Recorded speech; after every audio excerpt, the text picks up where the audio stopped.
මගේ නම චානක මදුසංක. ඔන්ඩෙන් සෙට්‍රෝන් කියන ඖෂධයෙන් පළවෙනියටම මිය ගියේ මගේ බිරිඳ. මම අද ආවේ අපරාධ පරීක්ෂණ දෙපාර්තමේන්තුවට මේ පිළිබඳව සාධාරණ පරීක්ෂණයක් කරලා මගේ බිරිඳට සාධාරණයක් ඉෂ්ට කරලා දෙන්න කියලා ඉල්ලීම කරන් තමයි මම ආවේ පැමිණිල්ලක් කරන්න. ආයේ කිසිම දවසක මේ වගේ තවත් කෙනෙක්ට මේ වගේ අපරාධයක් සිද්ධ වෙන්නේ නැති වෙන්න මේ ක්‍රියාදාමය වෙන්න ඕන කියන එකයි මට වෙන්න ඕන. මොකද තව කෙනෙක්ට මේ වගේ දෙයක් කරොත් මේ වගේ ගින්දරක් වෙන්න හොඳ නැහැ. මොකද අපි සෑහෙන වේදනාවකින් ඉන්නේ. මේ පිළිබඳව සාධාරණයක් කරන්න කියලා ඉල්ලන්න තමයි මම ආවේ. ඇත්තටම මේ බිරිඳට කිසිම ලෙඩක් රෝගයක් මුකුත් තිබ්බේ නැහැ. ඇතුළත් වෙනකොට සෞඛ්‍ය ඇමතිතුමත් මම දැක්කා කියලා තිබ්බා මේ රෝගීන් දෙදෙනාම ඇතුළත් වෙනකොට කිසිම මරණීය ලක්ෂණයක් රෝගයක් තිබ්බේ නැහැ කියලා. ආය මේ වගේ දෙයක් කවදාවත් ආය නොවෙන්න විදිහට වැඩ සිද්ධ වෙනවා නම් මගේ බිරිඳට කරන ලොකුම ගෞරවය තමයි ඒක. මටත් ඕනේ ඒක. මම කිසිම දේශපාලන කතාවක් නෙමෙයි මම කරන කිසිම දෙයක් නෙමෙයි. මම මගේ බිරිඳ වෙනුවෙන් තමයි බිරිඳට යුක්ති ඉෂ්ට කරන්න තමයි මම මේ දේවල් කරන්නේ හැමදේම. කිසිම දේශපාලන අරමුණක් වෙනුවෙන් නෙමෙයි. මගේ අරමුණ එකම අරමුණ මගේ බිරිඳට සාධාරණයක් ඉෂ්ට කරගන්න එක. IDH රෝහලේදී තමයි මේ මරණ දෙකම මගේ බිරිඳයි තව කෙනෙක් මැරලා තියෙනවා මේ ඖෂධයේ හේතුවෙන්. IDH රෝහලේ තමයි නැති වුනේ. ඒ කියන්නේ මොකක්ද ඇඩ්මිට් වුනේ? ඩෙන්ගු රෝගය නිසා තමයි ඇතුළත් වුනේ. ඇතුළත් වෙනකොට කිසිම ඩෙන්ගු රෝගය නිසා ඇති වෙන අමාරු ඇරෙන්න කිසිම වෙන මරණීය අමාරු තිබ්බේ නැහැ. ඒක වෛද්‍ය ඇමති මේ සෞඛ්‍ය ඇමතිතුමත් මේ පිළිගත්තා ඒක.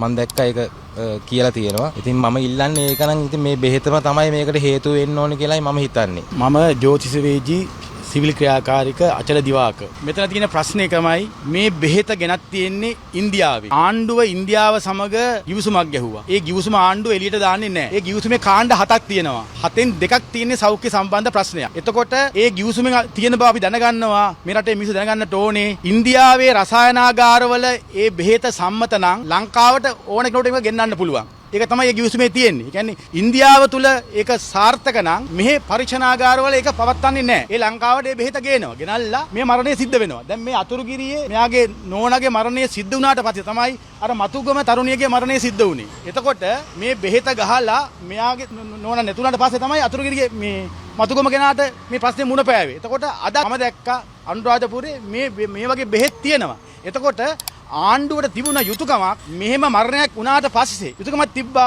මේ බෙහෙත නවත්තලා මේ ගැන පරීක්ෂණ පවත්වන්න. අද වෙනකම් මේකේ වාර්තාව ඇවිල්ලා නැහැ. තියෙන්නේ කෝස් ඩෙත් ඩෙන්ගු ෂොප්. එහෙමයි තියෙන රිපෝට් එකේ. ඒ කියන්නේ දැන් මෙයා ඉල්ලන්න ගියාම කියනවා තව සුමානයක් දෙයක් ඉන්න කියලා. ඉතින් අපි මේ අපරාධ දෙපාර්තමේන්තුවට ආවේ මේක ඉෂ්ට කරගන්න. මේ රටේ මිනිස්සු දැනගන්නට ඕනේ. මිනිස්සු නිකන් ඉන්න හොඳ නැහැ. අපි කියන්නේ මෙච්චරයි. අපිට ආණ්ඩුවත් එක්ක ප්‍රශ්නයක් නැහැ. මතුගම ඉන්න දැරිය සිට් එකට යන අවුරුදු 23 ක ළමයෙක්. එතකොට නලින් ජයතිස්ස මහත්තයාගේ ගමේ ඒ වගේම එතුමාගේ දේශපාලන හිතත්කමක් තියෙනවා. එතකොට මේ බෙහෙත් කියන එක හිතවත් අහිතකම් පාලක පන්ති බලපාන්නේ නැහැ. රටේ දැන් මේ රටේ බෙහෙත් ගන්න මිනිස්සු එනකොට මිනිස්සුන්ට බයක් ඇති වෙනවා. සාමාන්‍යයෙන් ඕන කෙනෙක් අපි ස්පිතාලට යන්නේ මරණ බය ඇති වෙලා. එතකොට ඉන්දියානු බෙහෙත් නම් ගහන්නේ අපිට අර අසූචි මරණ බය ඇති වෙනවා. ඒ නිසා කෙහෙලිය රඹුක් කැල්ල බෙහෙත් ගෙනල්ලා හිරේ ගියා නම් මේ ආණ්ඩුවේ නලින් ජයතිස්සත් හිරේ යන්න ඕනේ. මොකද හේතුව අපිට ඕනේ දේ තමයි ඉන්දියානු පරීක්ෂණ කරලා එහෙ සමත් වුණා. මෙහෙ ඇති කරන්නට ඕනේ ලැබොරටරි සර්විස් එකක්. රසායනගාරයක් මෙහෙ ඇති කරලා මෙහෙ ලංකා භූමිය තුල බෙහෙත් පරීක්ෂණ පවත්තලා අනුමැතිය අරන් තමයි ලෙඩ්ඩුන්ට ගහන්න ඕනේ. ඒක තමයි අපගේ දේශපාලන